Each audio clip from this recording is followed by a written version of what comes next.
The verse of the day for today, again, they gave another one out of Proverbs. But I'm all right because one of my father figures already was telling me I need to read through the entire book of Proverbs because of how powerful it is and all the messages that our Creator provides us within the book of Proverbs.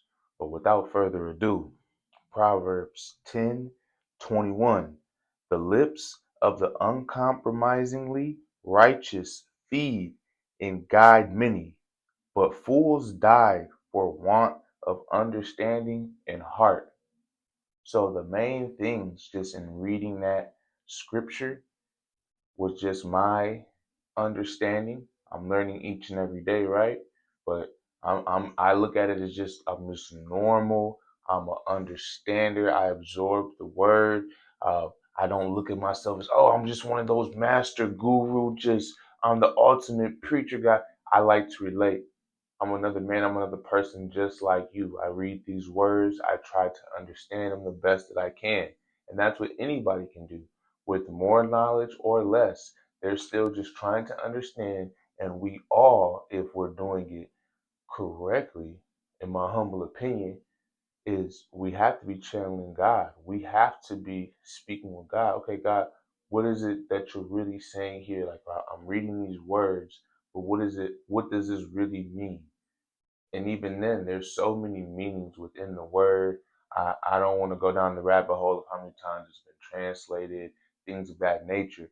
But depending on which versions you are reading, you can read that same scripture and gain more understanding. But even then, you still may leave yourself scratching your head.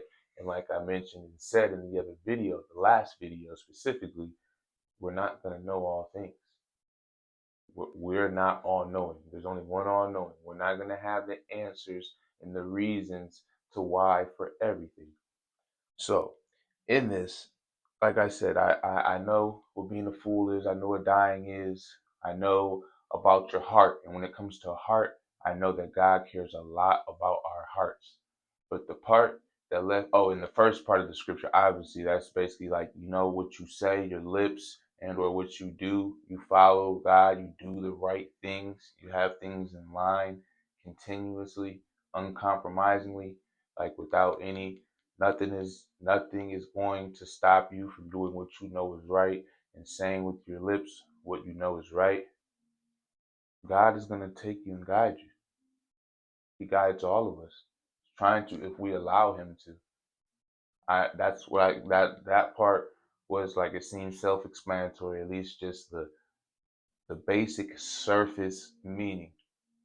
What did this is what got me though. This is what I was like, hold on, like what like I understand it. I'm reading it. What is it really saying? What does it really mean? Want an understanding. That's what it really is for me. The heart, I know what the heart is. For one of understanding. What does that really mean? How will fools die because of that? And it means a lack of comprehension, knowledge, or the ability to grasp something.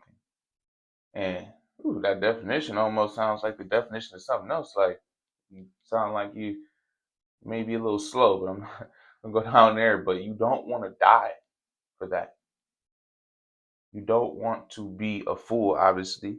You want to have comprehension. You don't want to have lack of anything. I don't want to lack anything. I won't and don't lack anything. God provides me with everything. But just breaking down and getting that understanding is just like it opened up my eyes. It's simple. He will take care and guide the ones that are doing things right. I said everything right, but I feel like it's tough because nobody's perfect, so we will make mistakes. But that's why in that scripture I feel what God is saying is your heart. God knows our heart. God knows our intentions. That's why I need to do my best and do better at my intentions. I was just reminded that, hey, I may not see everything, but God does.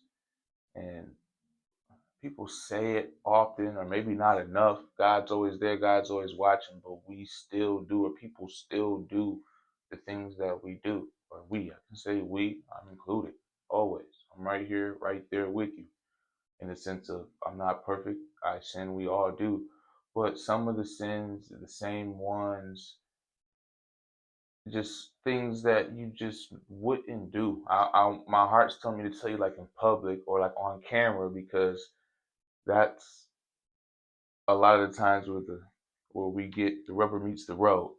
Like you won't do a lot of these things in front of your parents or loved ones. There's some stuff you would because you feel comfortable. So in another example, what you would if you're comfortable doing it in front of your loved ones or things like that, you wouldn't do out in public, right? I'll give you just a little silly example. Has nothing to really do with right or wrong per se, but you can fill in the blank with whatever sin or whatever you're doing, whatever you feel like you wouldn't do it in front of the masses. But understand that God's there watching you, seeing you do it. So you're comfortable with doing it in front of God, of all people, our creator. But let me give you an example. I'm cool with farting around anybody I feel comfortable with. I'll let it go, excuse me, I'll go on about my day. Now, if I'm around a whole bunch of people that I don't know, I'm not gonna have that same energy. That's real. Yeah, I'm real funny for that. I'm not gonna lie to you, but it's just a real quick and silly example. That's the truth that I wouldn't do, but I'm okay with doing it to God. Well, me and God, we comfortable like that. We gotta pass gas. He understands. Uh, you know, rather lose a friend than keep it in. But point is, the things that we're doing, whether you're in private and secret, God's always with you. God's right there. So respect him the same way you would respect other people that you wouldn't do certain things around or say certain things around or behaviors that you have here but not there. Understand that God is everywhere. And that's one of the tough things to like once you really start to like understand and think about that, it's beautiful. It always is. I don't say it's pros and cons. There's really no cons to it, only because we're imperfect and we're unable to hold back and resist to do the things that we shouldn't do. But he's always there. It is, and it's hard sometimes too. You think about it, because he's always there. There is no cutting corners. So we can cut corners in the world, but God knows. God, I don't think I had no more corners to cut, and that's why I really do appreciate and love speaking with you because it's like I am speaking to myself as well. And when you hear it out loud, it's just I'm just thinking like, yeah, like I really I gotta stop even myself. I have to pray for forgiveness. I have to move accordingly because God is right here with me too. And with all that being said, I definitely want to let you know that I appreciate you and want to let you know that you can do all things through Christ who strengthens you. And I appreciate and love you, family.